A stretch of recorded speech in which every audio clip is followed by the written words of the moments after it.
In the previous lecture, we learned about some logical connectives and truth tables.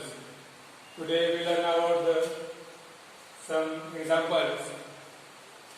So question is concerned the truth table for each of the following statement patterns. तुम्हाला या example मध्ये काही statement patterns दिलेले असणार आहेत आणि त्याच्यावर आपल्याला त्याचे काय फाइंड आउट करायचे आहे की ट्रूथ टेबल आपल्याला काय करायचं आहे फाइंड आउट करायचं आहे.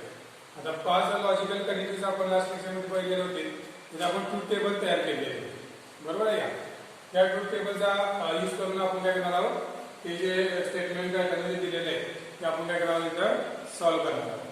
त्याच्यामध्ये पहिले जे एक्झाम्पल दिलं की काय केलं बघा की P इम्प्लाइज ब्रॅकेटमध्ये काय केलेलं Q इम्प्लाइज P घेतलं. लक्षात आलं? तर हे एक्झाम्पल सॉल्व्ह करण्याच्या अगोदर मी थोडंसं रिकॉल करतो इथं, कारण ज्या आपण कनेक्टिव्ह बघितलेल्या होत्या 5 त्याचा चार्ट आपण इथं परत एकदा बघूया जरासं रिकॉल करूया आपण. हे घेतलं P स्टेटमेंट, हे घेतलं Q स्टेटमेंट. दोन स्टेटमेंट मी इथं ड्रॉ करणार आहोत टेबल. पहिले जे कनेक्टिव्ह लॉजिक बघितलं होतं P and Q, त्याच्यानंतर बघितलं P or Q, त्याच्यानंतर P implies Q आणि P काय बघितलं होतं P double implies Q. आणि निगेशन मध्ये काय ट्रू व्हॅल्यू जर ट्रू असेल तर फेल लिहायची, फेल असेल तर ट्रू. आता ह्या टेबल मध्ये आपण काय बघितलं होतं बघा की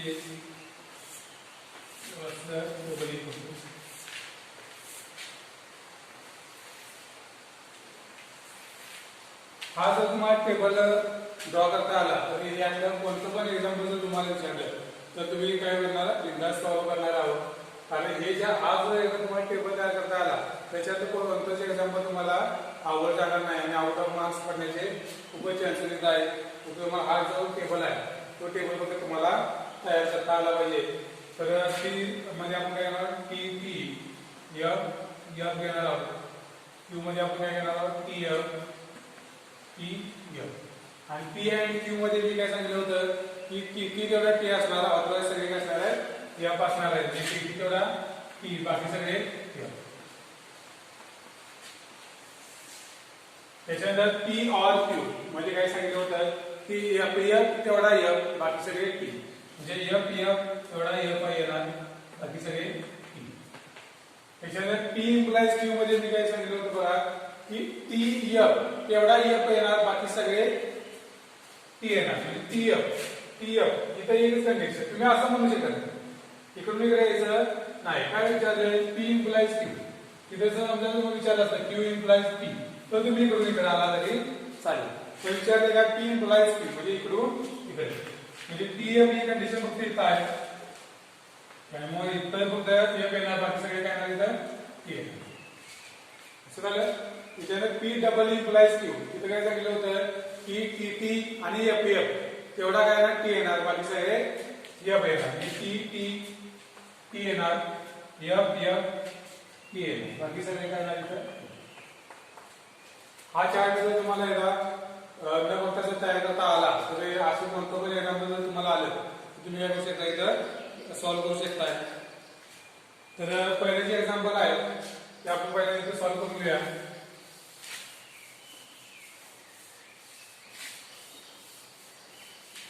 पहिल्या एक्झाम्पल मध्ये काय विचारलं बघा तर P implies ब्रॅकेटमध्ये Q implies P. पहिल्यांदा काय काय दिलेलं आहे तिथं काय कुठे बघायला पाहिजे आपल्याला, त्याच्यावर आपण काय करणार आहोत टेबल तयार करणार आहोत. टेबल एकदा व्यवस्थित परफेक्ट करता आलं की तुम्हाला व्हॅल्यू लिहायला अवघड नाही. आपल्याला काय करायला बघायचं P एक लागणार आहे, त्याच्यासोबत Q एक लागणार आहे.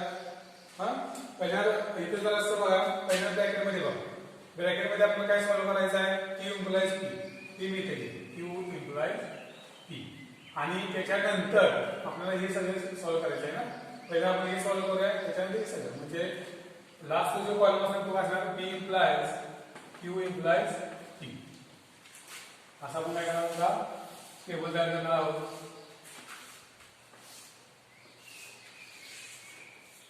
तर इथं बघा P Q च्या व्हॅल्यू आपण चेक करणार नाही, कारण त्या पॉसिबिलिटीज चार आहेत आपण ऍडजस्ट घेणार आहोत. P F इथे सुद्धा काय करणार P F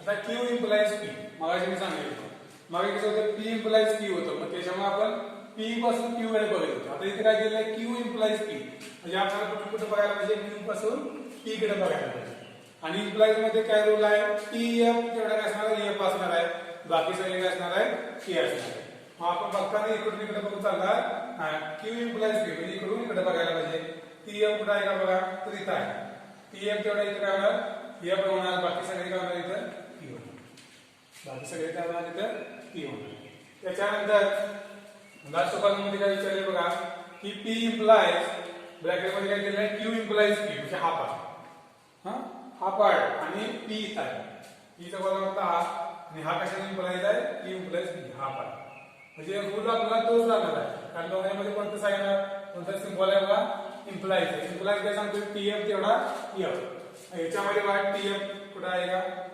मला TF हा कुठंच नाही त्यामुळे सगळे काय येणार आहे बघा इथं P त्याच्यामुळे सगळे काय येणार इथं P येणार लक्षात आलं तर अशा प्रकारे आपण काय केलेलं आहे पहिले एक्झाम्पल सॉल्व्ह केलेलं आहे अशा प्रकारे आपण ट्रूथ व्हॅल्यू ट्रूथ टेबल आपण फाइंड करू शकतो त्याच्यानंतर next example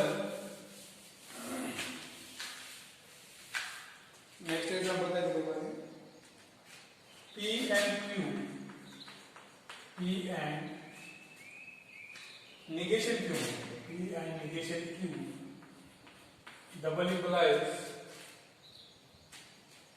P implies Q P implies Q आता इथे काय करायचं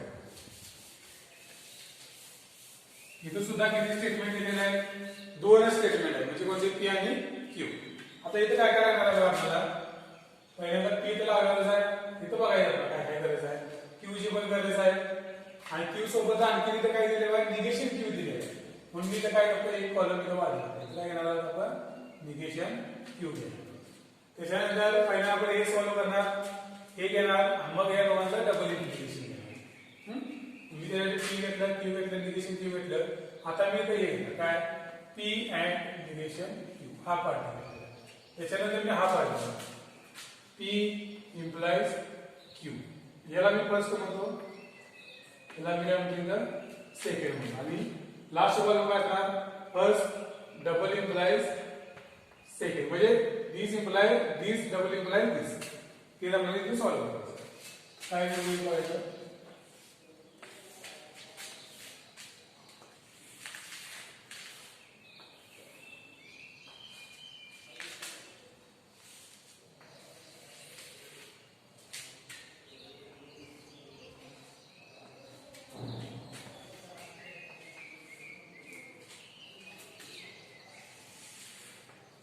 इथे काय करता येईल बघा आपण 1 बाय 1 सॉल्व्ह करणार आहोत नेहमी म्हणजे T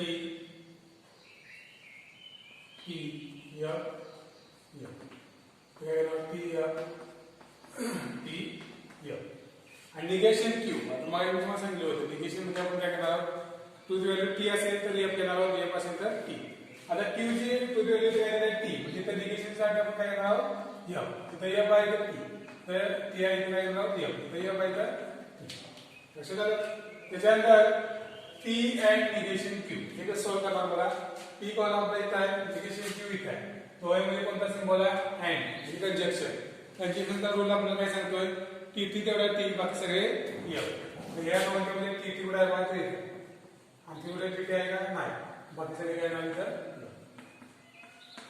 बाकी सगळे काय नाव इथं F त्याच्यानंतर P implies Q P implies Q P implies Q मध्ये TF तेवढा काय असणार आहे F असणार बाकी सगळे काय असणार इथं K असणार त्याच्यानंतर फायनल आपल्याला काय सॉल्व्ह करायचं आहे की फर्स्ट डबल इम्प्लाइज सेकंड म्हणजे हा पार्ट डबल इम्प्लाइज हा पार्ट डबल इम्प्लाइज मध्ये काय सांगितलं आहे की T तेवढा T आणि F तेवढा T मग दोन्ही इक्वल कुठे आहे का T कुठे आहे का F नाही हे सगळे काय म्हणतात बघा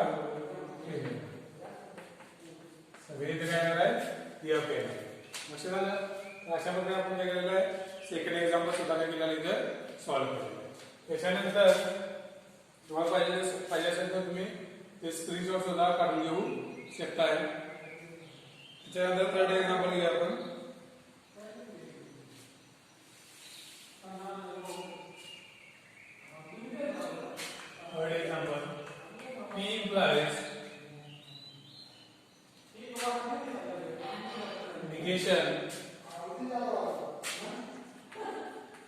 and R. आपलं दुसरं एक्झाम्पल आहे.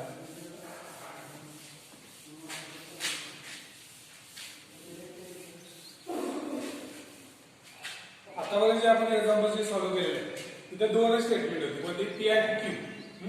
त्याच्यामुळे आपण 4 पॉसिबिलिटी घेतल्या होत्या, पण ह्या एक्झाम्पल मध्ये पी आहे, क्यू आहे आणि त्याच्यासोबत आर पण घेतलेला आहे. म्हणजे इथे किती स्टेटमेंट घेतलेलं आहे? 3 स्टेटमेंट घेतलेले आहे. जर 3 स्टेटमेंट जर असतील तर टोटल 8 काय असणार आहे? तिथं 8 काय असणार आहे? पॉसिबिलिटीज असणार आहे. 2 स्टेटमेंट असतील तर तुम्हाला 4 पॉसिबिलिटीज असणार आहे. कारण आपण इथं पी आणि क्यू घेतलं होतं बघा, पी एफ एफ, क्यू साठी टी एफ असं घेतलं होतं बघा. कारण काय घेतलं होतं? 4 पॉसिबिलिटी, स्टेटमेंट 2च होती. स्टेटमेंट जर 3 असतील तर टोटल 8 काय असणार तिथं? पॉसिबिलिटीज असणार आहे. त्याच्यावरती तुम्हाला विचारलं जाणार नाही. 3 स्टेटमेंटवरती विचारलं जाणार नाही. 3 किंवा कदाचित एखादा दुसऱ्या टाईपच्या क्वेश्चन मध्ये तुम्हाला 4 स्टेटमेंट सुद्धा असू शकतात, पण ट्रुथ टेबल मध्ये शक्यतो काय असणार आहे? 3 स्टेटमेंट साठी जास्तीत जास्त विचारलं जाऊ शकते. त्याच्यामध्ये आपल्याला काय करायला आहे बघा, पी लागणार आहे, क्यू लागणार आहे, आणखी एक कॉलम आपल्याला आर साठी सुद्धा करावा लागेल. आणि याच्यामध्ये पहिल्यांदा हा ब्रॅकेट मध्ये स्मॉल ब्रॅकेट तो पहिल्यांदा काय करणार आपण? सॉल्व्ह करणार आहोत. जिथं पहिल्यांदा आपण क्यू अँड आर हे सॉल्व्ह करणार आहोत आणि ह्याचं निगेशन घेतलं. क्यू अँड आर आहे ना, याचं परत काय केलं? निगेशन घेतलेलं आहे. तेव्हा आपल्याला आधीचे किती कॉलम ऍड करावा लागेल? Q and R. आणि त्याच्यानंतर आणखी आपण काय सॉल्व्ह करणार आहोत? P implies negation of Q and R.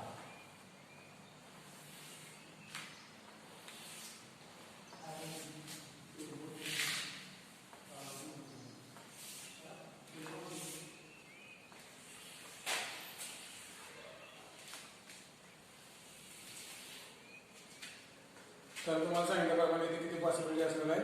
8 possibilities असणार आहे ई स्टेटमेंटसाठी. पॉसिबिलिटी कशी देतो आम्ही? टी टी टी 4 वेळा आहे. टी किती वेळा घ्यायचा? 4 वेळा. 4 वेळा तुम्ही काय घ्या? योग. 4 वेळा तुम्ही घेणार इथं योग घेणार आहात.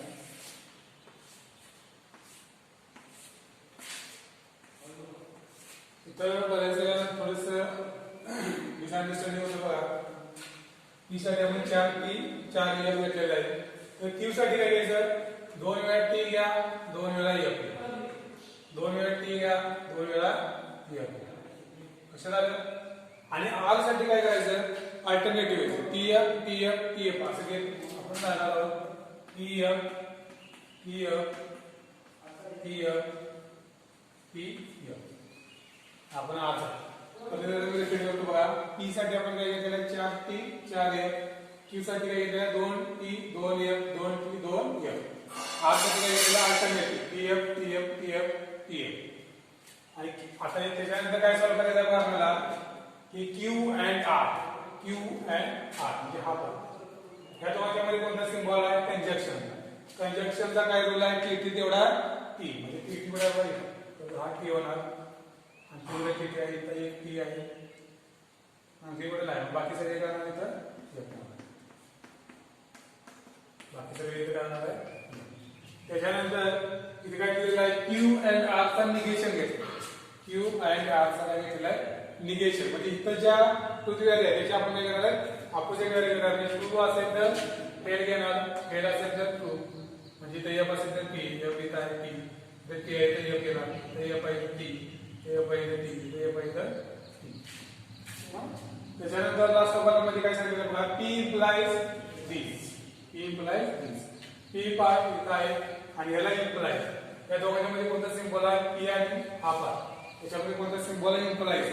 आणि इम्प्लाइज मध्ये काय सांगितलेलं आहे की टी एफ तेवढा एफ, बाकी सगळे टी. टी एफ कुठे आहे बघा? हा टी म्हणजे हा एफ. आणखी कुठे टी एफ? टी इथं आहे. टी एफ कुठे आहे? आणखी नाही. बाकी सगळे काम आहे इथं.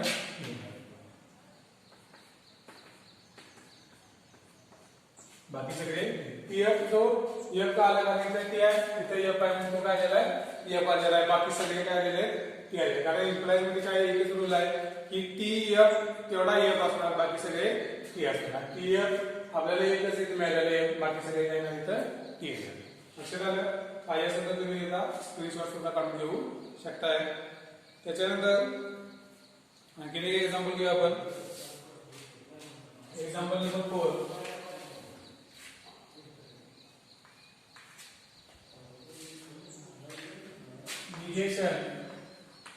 negation P and negation Q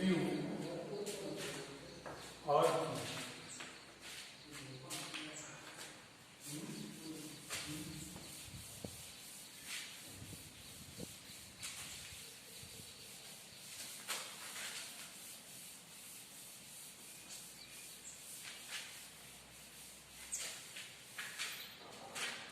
तर या एक्झाम्पल मध्ये 2 स्टेटमेंट दिलेले आहेत. त्याच्यामुळे पॉसिबिलिटी किती असणार आहे? 4 असणार आहे. तर आपल्याला इथे काय केलं बघा, P एक लागणार आहे, Q पण लागणार आहे, त्याच्याबरोबर आणखी निगेशन P एक लागणार आहे, निगेशन Q सुद्धा लागणार आहे. आणखी काय लागणार आहे बघा आपल्या एक्झाममध्ये? Negation P and negation Q. आणि हा जो पार्ट दिलेला आहे या पूर्ण पार्टचा परत काही तिने निगेशन घेतलेलं आहे. त्यामुळे आपल्याला आणखी कॉलम वाढवावं लागेल. Negation P and negation Q. Finally आपण काय सॉल्व करणार आहोत तिथं? Negation P and negation Q और Q.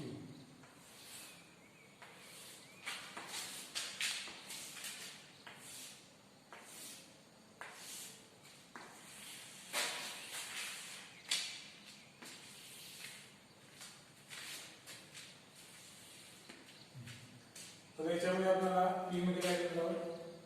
P T F F. Q मध्ये काय दिलं? P F P F. Negation P मध्ये काय देणार आहोत? F F P E. Negation Q मध्ये F T F E. कारण इथं निगेशन घेतलेलं आहे. इथे काय केलं आहे? Negation P and negation Q. Negation P येत आहे, निगेशन Q येत आहे. दोघांमध्ये कोणता सिम्बॉल आहे? अँड. म्हणजे कंजक्शन मध्ये आपण कोणत्या टी तेवढं टी घेणार आहोत. टी कुठे आहे का बघायचं? तर इथं टी आहे, तेवढं हा तेवढा टी असणार, बाकी सगळे असणार इथं टी असणार. त्याच्यानंतर इथे काय घेतलेलं आहे? हा जो पार्ट आहे ह्या पार्टचा काय घेतलेला इथं? निगेशन घेतलेला आहे. म्हणजे इथं एफ आहे, आपण इथं टी लिहिणार आहोत. इथं एफ आहे तर टी, इथं एफ आहे तर टी आहे. इथं काय लिहिणार आहोत? के म्हणून एफ. त्याच्यानंतर हा पार्ट आणि क्यू या दोघांमध्ये कोणता सिम्बॉल दिलेला? ऑर. ऑर म्हणजे दिस जंक्शन. दिस जंक्शनचा रूल आपण काय समजलेला आहे की एफ एफ तेवढा काय असणार इथं? एफ असणार आहे, अदरवाइज सगळे काय असणार आहे? टी असणार आहे. म्हणजे क्यू आणि हा पार्ट इथं एफ एफ कुठे आहे बघा? एफ एफ मला वाटतं फक्त इथं आहे. त्याच्यामुळे एफ एफ तेवढा काय नाही इथं एफ येणार, बाकी सगळे काय नाही इथं टी येणार. बाकी सगळे काय नाही इथं टी येणार.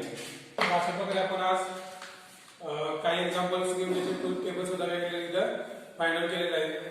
नेक्स्ट लेक्चर मध्ये आपण ही कंटिजेन्सी, टोटोलॉजी आणि कॉन्ट्रडिक्शन म्हणजे काय तर ते आपण काय करणार आहोत नेक्स्ट लेक्चर मध्ये बघणार आहोत.